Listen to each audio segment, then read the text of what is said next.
Okay, I think we can start now. It is my pleasure to introduce our second keynote speaker, Professor Liz Berry.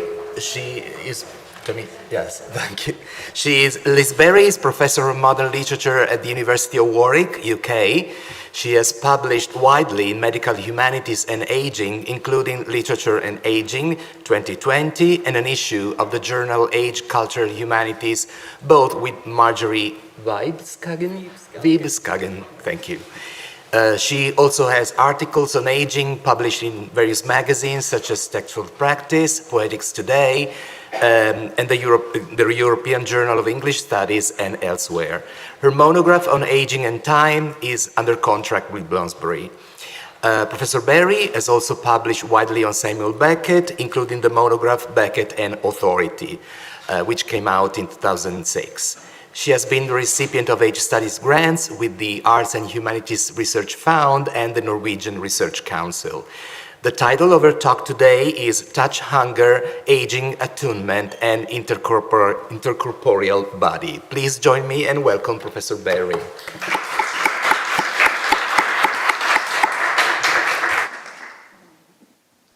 It is such an honor to be here. I'm so delighted. It's been such an extraordinary event so far. Just really blown away by the work that you're all doing. And thank you so much, Domain and Simone, for the invitation and for looking after me so well, and for Beatrice in her absence. And for the ongoing collaboration, which I think is just so rich and exciting already. I'm starting with a bit of a caveat, inevitably. There's a little less about attunement as such in this talk than I'd first envisaged, so it's fallen out of the title. I mean, it's sort of there in an implicit way, but it is still about touch and aging, so hopefully not falling too far foul of what we call in the UK, or we used to call in the UK, the Trades Description Act.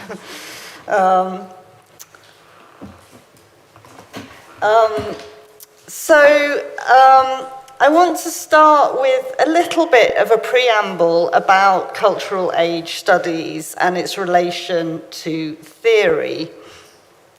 Age studies was at first, I think, felt to be relatively slow to engage with and develop its own theoretical positions, being caught up with empirical sociological questions and approaches, and often treating literature as a kind of transparent representation.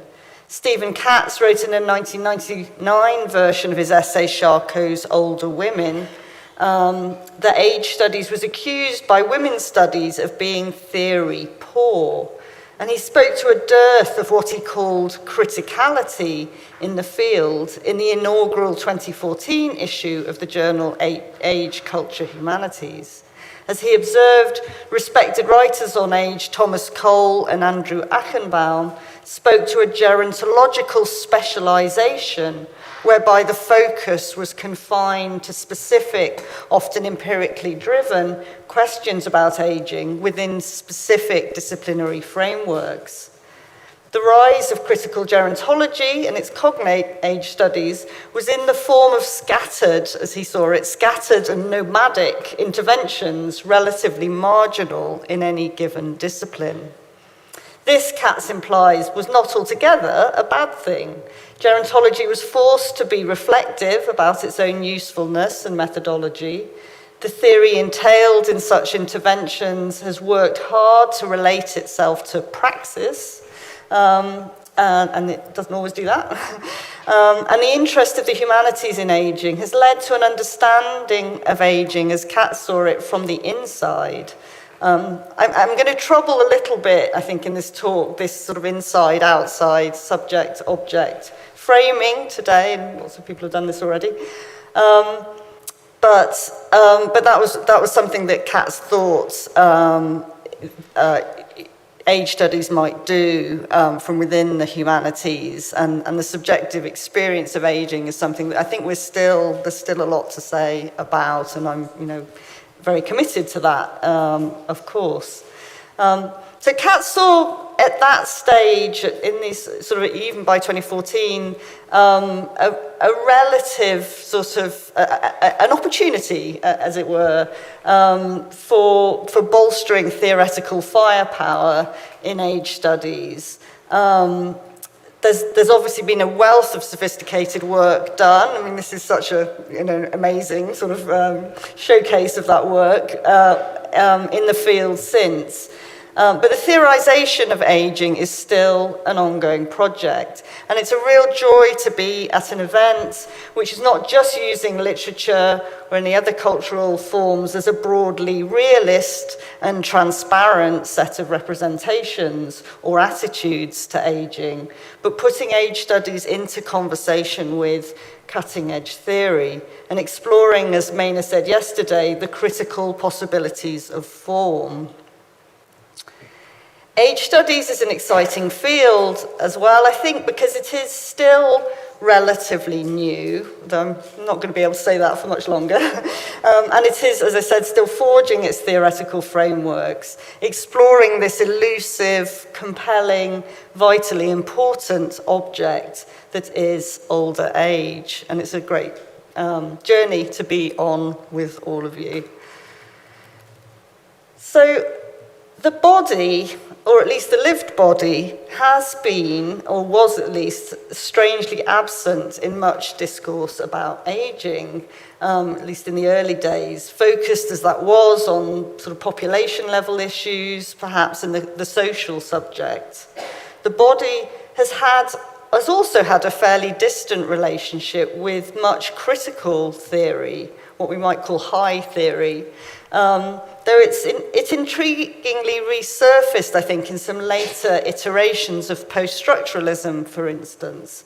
Perhaps it was always there, and work in this room has, by people in this room has sort of bears that out.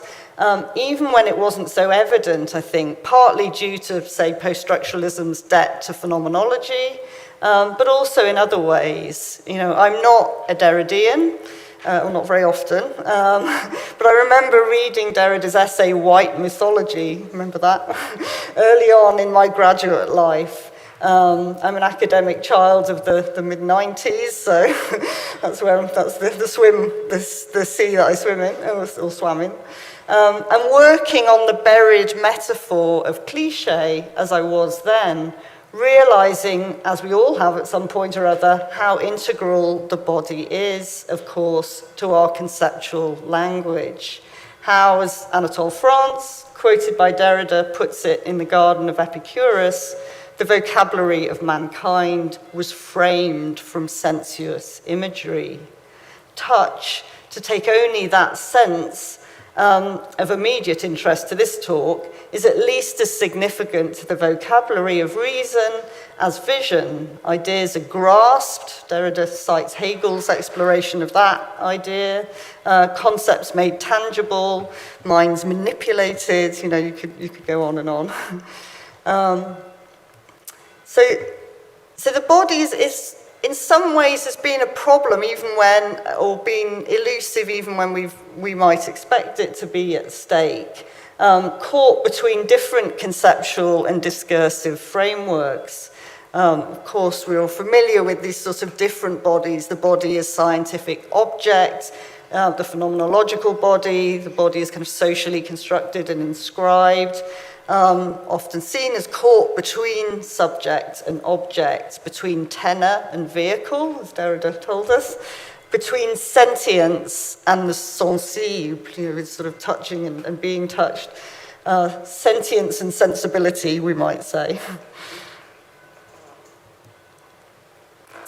The complexity of speaking about, let alone understanding, the body's relationship to the world is encapsulated for me in philosopher Merleau-Ponty's deceptively simple observation of sensing and the senses. He said, the body both discovers the meanings of relations in the sentient field and sees to it that they have meaning.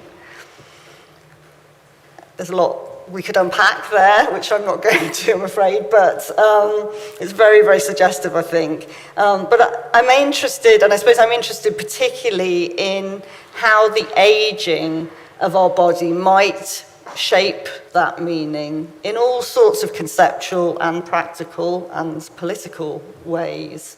It's been sort of abiding fascination to me that phenomenology, like Merleau-Ponty's phenomenology, has really, philosophies of time, philosophies of embodiment, hasn't, as a rule, taken aging as a crux explicitly. I'm trying to use some of its insights, but there, I've said this many times before, but I'm really interested in the idea that literature can be, as Patricia Waugh once said it might be, a kind of practical counterpart to theoretical phenomenology that gives us that texture of lived experience that might, and therefore could, put aging into those frameworks, those sorts of explorations of the structures of experience that phenomenology has done largely without it and without considering it.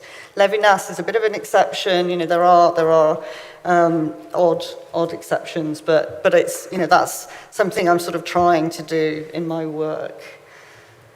So I'll say a little bit more before I get to the literature, sorry, bear with me. Actually, it's not quite there yet. About the body in age studies. Okay, we'll get there. If the body is the ground of conceptual language, it's ironic, I think, that it's also something that has been resistant to theorization, and never more so than in the aged state. So I have quoted this before. Apologies to my age scholars in the room that have heard some of this before. Mike Featherstone, but I really like the way that Mike Featherstone and Andrew Wernick here have argued that the body's tangibility and visibility are seen to give images of the body this sort of high degree, they're perceived as having a sort of high degree of realism and indexicality, as if the body has slipped under the guard of discourse. Bodies being things which are self-evidently, supposedly, what they seem to be. This in itself can offer a challenge to those who come to conceptualize the body. Kathleen Woodward has suggested that the aging body in particular, in its distance from what it ought to be, from the normative body, is seen as an even more real form of realism, the bedrock of the real, in Lacanian terms. That body is a sort of disruptor of norms, but by its kind of facticity, by its kind of embodiment of this sort of this real outside of theory. That it can often function in a more prosaic way as a kind of reality effect in realist literature, particularly when it's sort of marginal, as it historically often has been, to the sort of main event. But I think there's also something more fundamentally resistant, or it's been seen as having something more fundamentally resistant to theorizing about it. The instability of the body as uniquely both subject and object to itself intensifies in age in a strange way, a time characterized, and Carol Ann alluded to Simone de Beauvoir's characterization of this yesterday, or quoted de Beauvoir on this yesterday, this time characterized by a wavering between ourselves as a center of consciousness and ourselves as physical envelope, defined and evaluated from the outside. Of course, we're not Cartesians, but somehow we start feeling like Cartesians as we age in a really extraordinary, really intriguing at least way.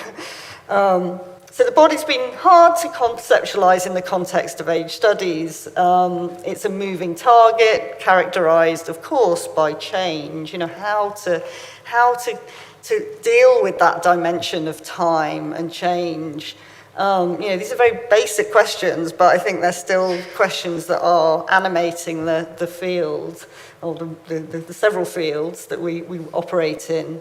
Alterations of the body are sometimes imperceptible, sometimes sudden and dramatic. So even what time is, we absolutely think about time as body, as Ulrika and others have said, but that itself is quite a complex thing.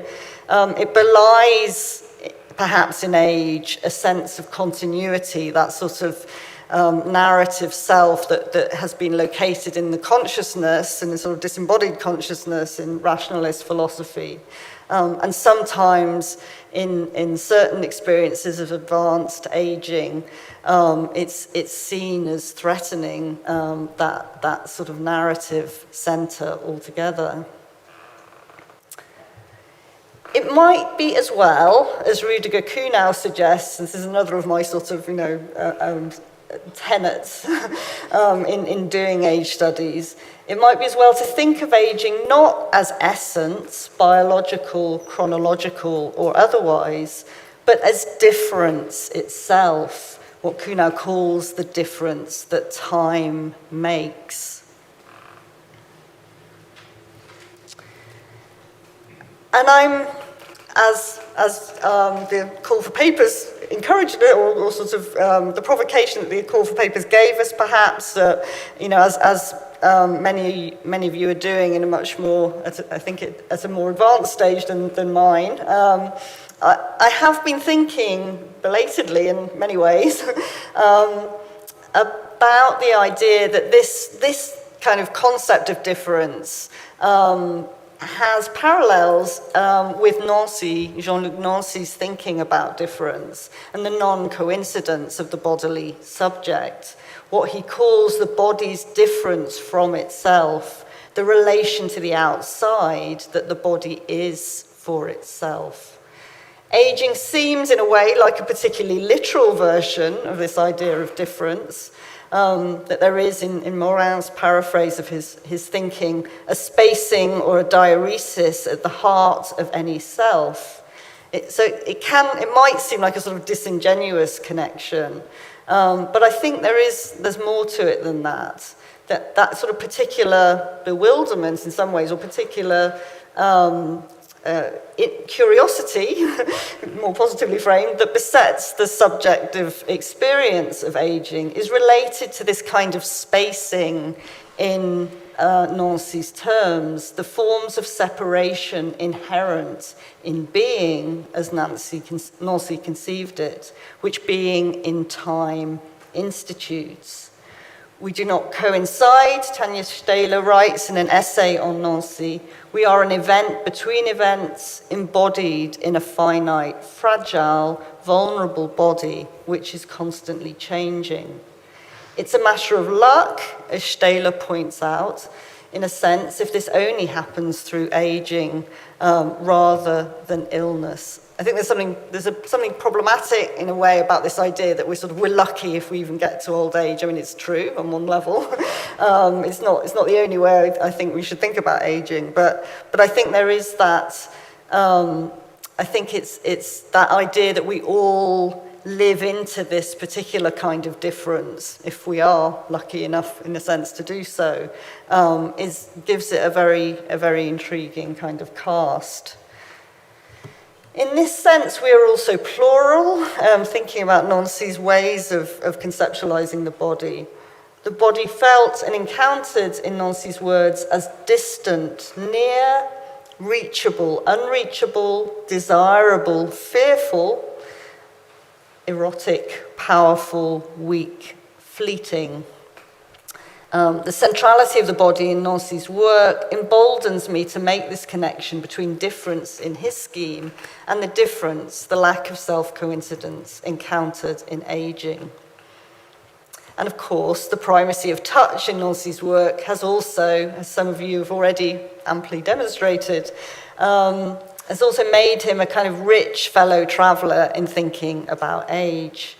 We grow away from maternal or paternal touch, but we also keep reproducing its fundamental ambivalence, the tension between contact and separation, the experience and rejection of ourselves as singularities that Nancy takes us, the singularities that Nancy takes us to be. All individuation, he writes later on, in the appropriately named the fragile skin of the world, is in fact trans-individuation, being with others, or a sharing of the skin. I want to think in a different way then today about the usually invidious practice of seeing older people from the outside. Not to deny them, I should probably say, individuality or rich, us, I should definitely start saying, individuality or rich subjectivity, but to think about skin as the primary organ of sense, and of sensing as always already imbued with and entailed in emotion. And via these ideas, the importance of tactile encounters between generations, throughout the life course, and in older age, where they can be relatively scarce. Capturing the subjective experience of aging does not just mean going inside, with all that the interior might entail, these very important things, a changing mental relation to time, a navigation of loss, the intrusion of a hitherto recessive, sort of deep body. So all of those things, and we might still characterize those as interior, but it's also about a renegotiation of the exterior, the place of touch and intercorporeity, and what can change about those forms of connection, that particular incarnation of effective life as we age. So, I'm going to give you a scene from literature, which might seem fairly light after all of that, but I think there's something there. Maybe I just like it, but we'll see. So I'm starting with a moment from a novel by Charles Dickens, his 1848, Dombey and Son, in which I think touch is really powerful. It's a very fleeting moment when the poor and elderly seafarer, Captain Cuttle, meets with the powerful Mr. Dombey, a man in his prime, in early middle age, head of his family and his company, the eponymous Dombey and Son. Age signifies here both as power in the midlife Dombey, the accumulation of wealth, social status, if not manifestly experience or wisdom, often in Dickens' portraits. His midlife portraits are, David McAllister's looked at this really well, are not sort of always exhibiting those sort of positive characteristics we might expect.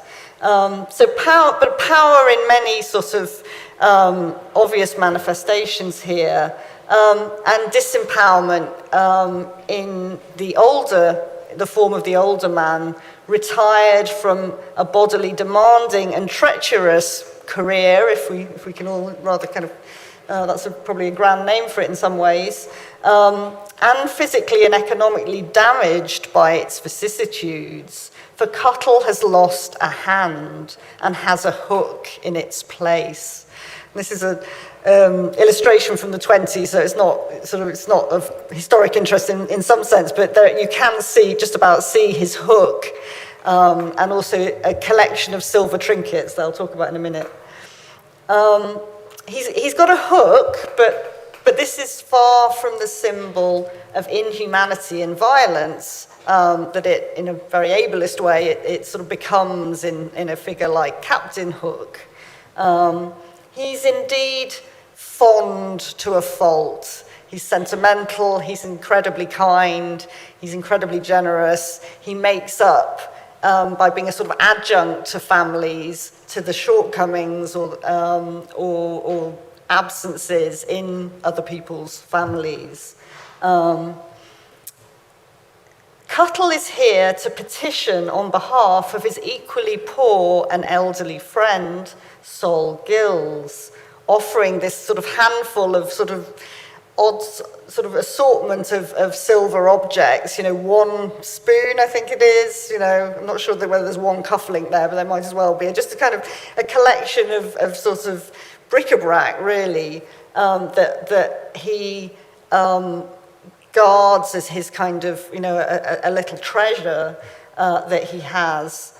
So he's offering them to Dombey as a token contribution towards the debts that Gills owes Dombey, a loan which has Gills' maritime instrument shop as its security. And there's this shop is threatened in this moment. Cuttle's naivety and his impecunity are equally bound up with his age here. Nobody's saying Dickens isn't ageist, he is. The power imbalance seems stark here. But, and this is where this scene might also challenge ageism, Captain Cuttle doesn't know it. He grasps Dombey's hand with one of his own that remains to him. He held Dombey's hand open with his powerful fingers, bringing the hook down upon its palm in a transport of admiration. At this touch of warm feeling and cold iron, Mr. Dombey shivered all over. So Cuttle is slightly in awe of Dombey. He certainly has a great admiration for the social power that Dombey has, but he also has this kind of warmth, immediacy, lack of reserve, lack of distance, which is absolutely antithetical to Dombey and the way that he operates in the world.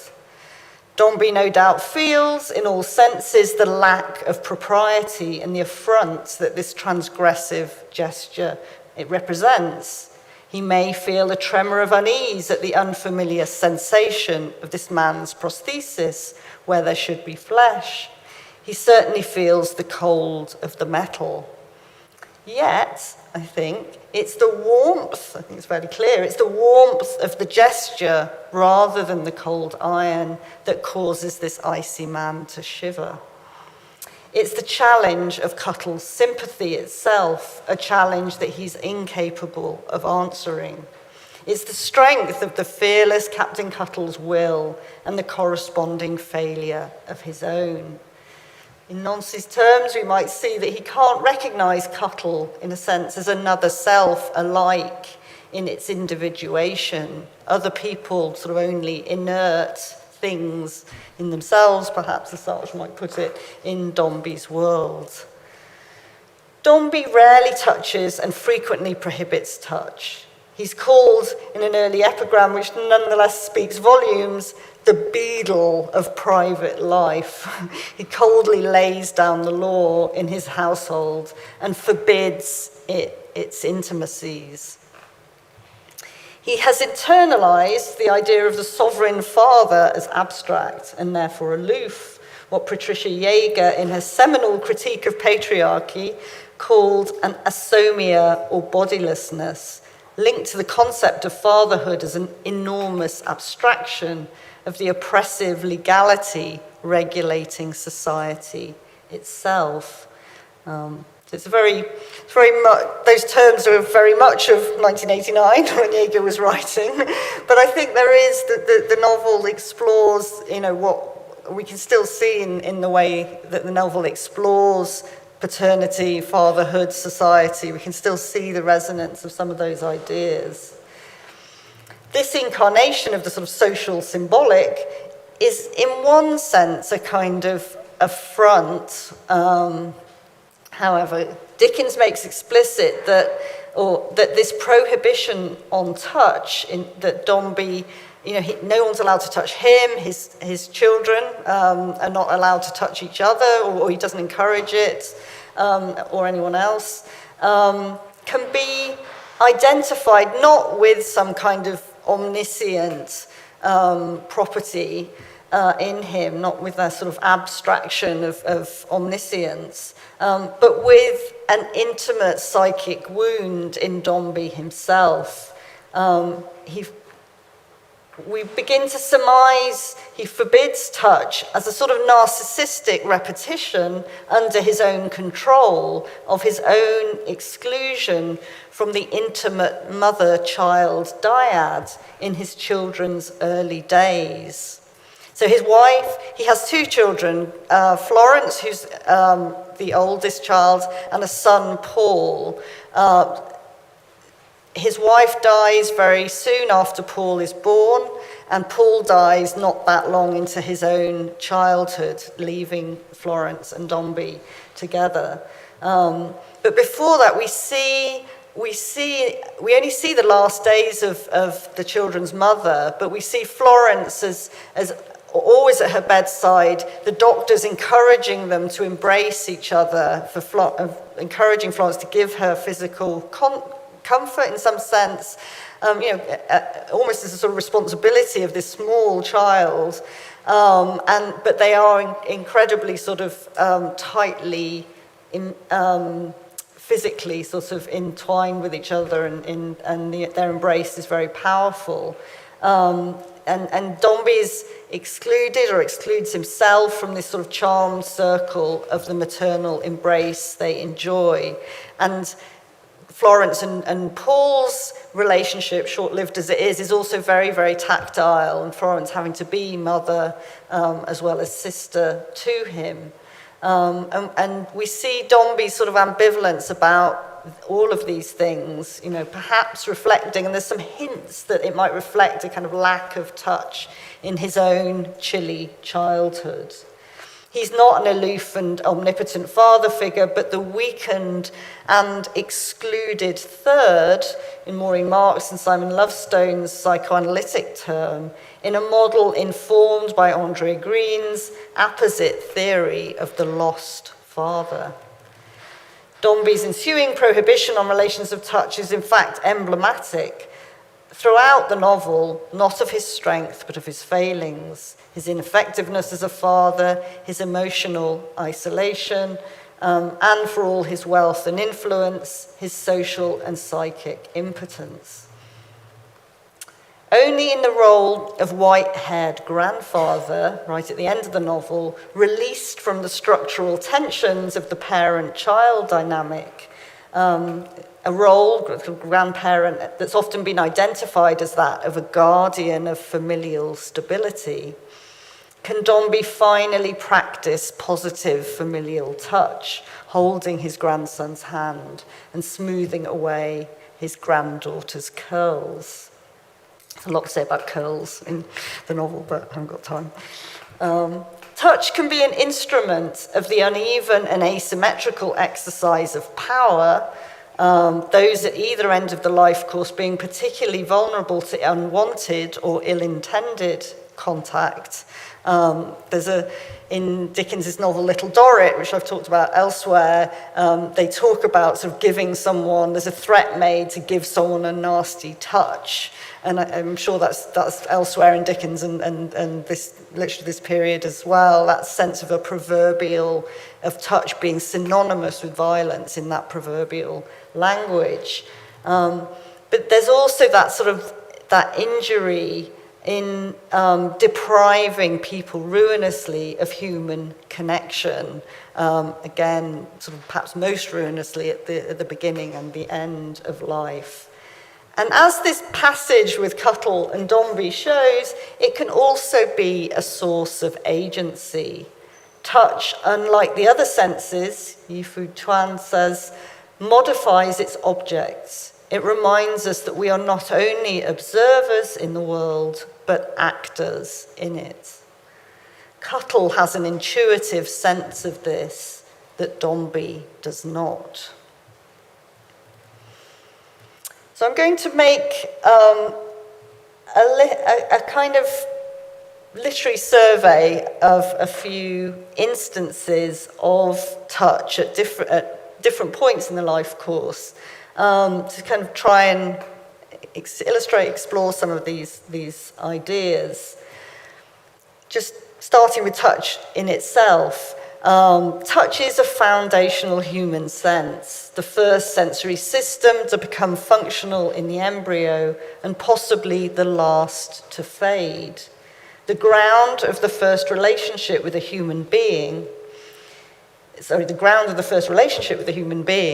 interpersonal touch, skin-to-skin contact, is important to development of several physiological systems and central to psychological well-being.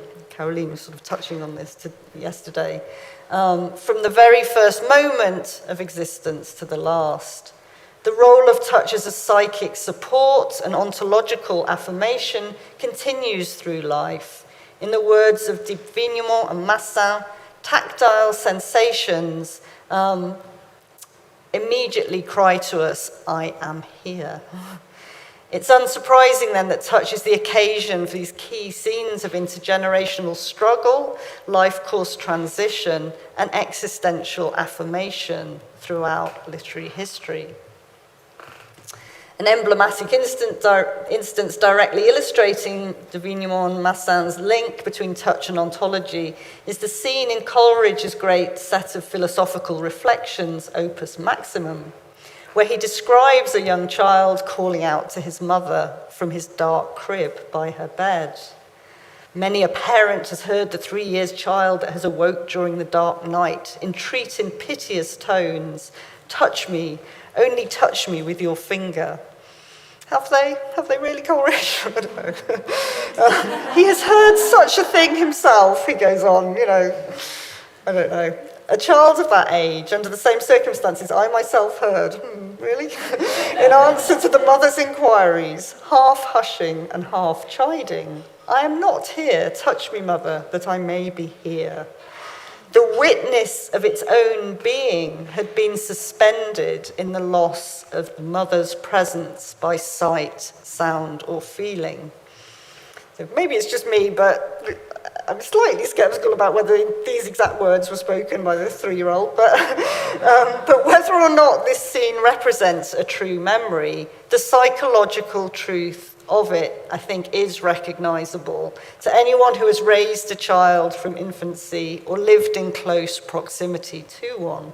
The baby crying for contact, needing constantly to be held, the toddler in the bed crushing itself against a parent in the early morning, the small child clamoring at the bathroom door.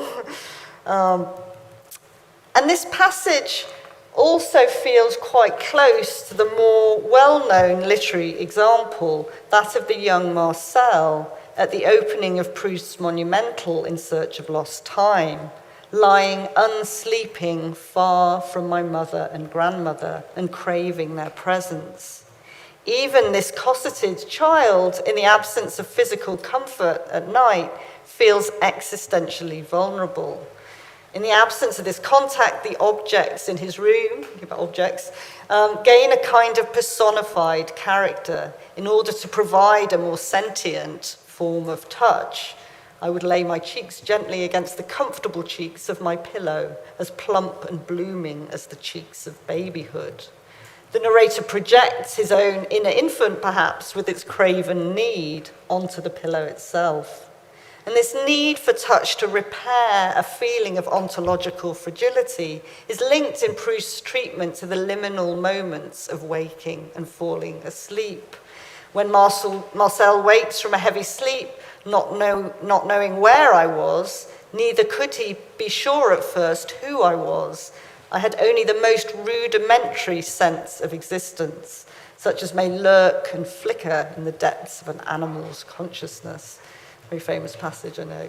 Sleep at every stage of life, a kind of embodied experience which not only complicates the subject's experience of time or relationship to time, but links it somehow to the beginning and end of life.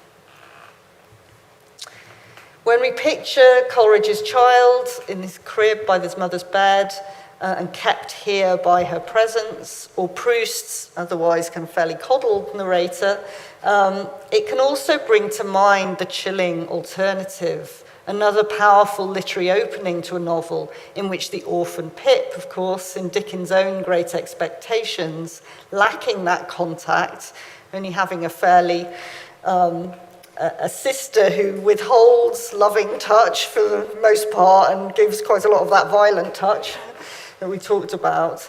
So lacking that contact with his deceased parents, traces their letters on their tombstones in order to feel some connection with them. Dickens writes, "The shape of the letters on my father's tomb gave me an odd idea that he was a square, stout, dark man with curly black hair."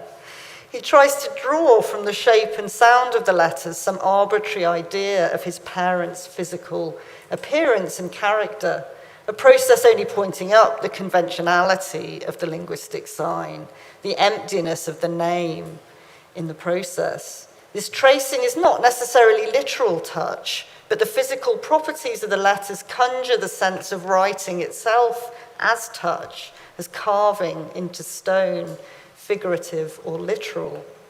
Conversely, however, even this richly synesthetic exploration cannot gainsay the inadequacy of the empty sign without a memory of his parents to bring to mind. Coleridge, in fact, made this analogy explicit in sort of later on in the passage quoted above, where the child's lapse in self-possession is likened to the experience of writing a word and suddenly losing our grasp on its meaning, forgetting what it means suddenly, when language becomes opaque and we're cast out of the world of meaning and thereby social belonging. For Pip, his parents' physical absence and his lack of memory of them lend a hollowness to his own name, empty of signification and generational continuity. And it makes him feel scarcely sentient, a bundle of shivers out there alone on the marsh. We might think again of Dickens' Dombey and Son from the perspective of the younger generation, not this son, but a daughter, Florence, whom Dombey neglects in his monomaniacal preoccupation with male succession, encoded in the name of the firm, of course, even after his only son dies as a young child. The novel sort of floats the idea that it might be Dombey and daughter, but that's very, very immediately shut down and never remotely a possibility. Florence, her mother, having just died, also loses her father, perhaps never has him, even while he still lives on in the same house as her. And this father, both present and absent, proximal but distant, produces a kind of affective anomaly rendered through intermittently Gothic forms of writing in the novel, and recognizable, I think, often in that genre itself. In line with Eve Sedgwick's influential account, in which the Gothic emerges when the subject is massively blocked off from something to which it might normally have access. The barring of Florence's access to her father produces flares of melodramatic and sometimes heavy-handed spatial symbolism. The house empty, whether her father is there or not, its walls staring her into stone. His complete indifference to her is something which on one level she cannot understand or bear to parse. What this hostile look says she never thought and did not dare to think. But at another level, she knew it well without a name. The deep longing for her father, her only surviving parent, and simultaneously their relationship as something unsayable, even unthinkable, brings to mind Freud's Vatersehnsucht, elaborated by Jean-Luc Nancy as a kind of primal yearning for an unattainable parental figure displaced onto abstract father figures that never quite satisfy this need. Dombey himself has been not father, but father figure, and there's this extraordinary abstraction that kind of enters the way that Florence thinks about him in the course of the novel. The idea of a father, that that's all that she can possibly sort of attach to him, despite their blood tie.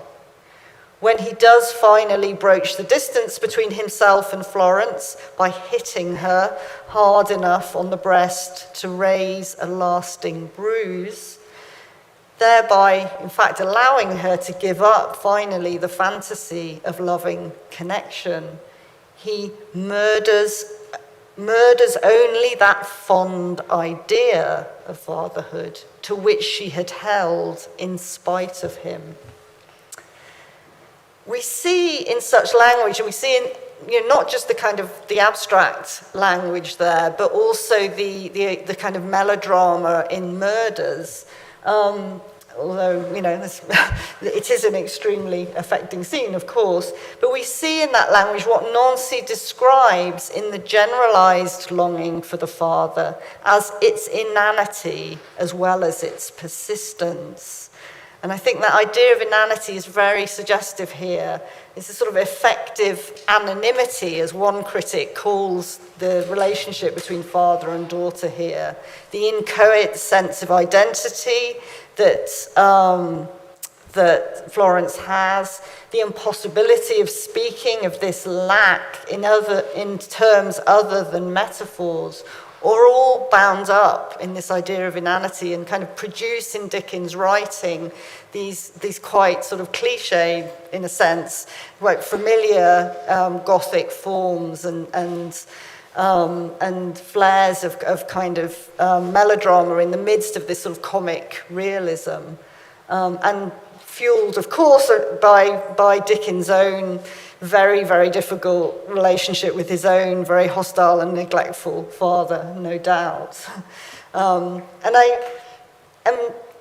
perhaps, this is a bit of a special pleading, but I think this sort of also shows that this isn't quite as sort of gender essentialist an account as it may seem, in the sense that it's the structure that is the problem here in many ways. It's the privilege of the blood tie and this kind of heteronormative family image, the relentless ideological dunning of these ideas into people, even to children in this culture, and perhaps also our own. Sorry, it's a bit of a mistake on the slide. Where this longing is rendered most poignantly, and with least inanity, we might say, is in the scenes of touch in the novel, or rather this kind of referred touch, this mediated touch. Florence pressing her wet cheek against the door to Dombey's internal apartment. This father has a set of kind of closed off rooms in his own house, which just says it all. Or Florence laying her cheek on his abandoned desk. Or Dombey himself at the end sort of ruining the way he has behaved throughout the novel, when he's been abandoned by both children through death or estrangement, in a kind of desperate frenzy of fruitless touching, lying on the bare boards of his son's erstwhile nursery.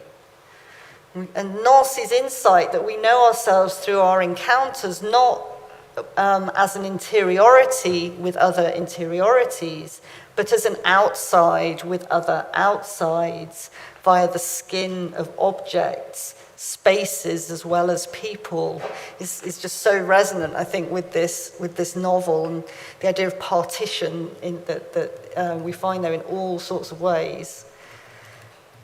The existential precarity in children, illustrated in Dickens' Pip or Florence's Dombey, feeling acutely their own indistinction without the shaping pressure of parental touch, often has a counterpart at the end of life, getting back to aging, or older age.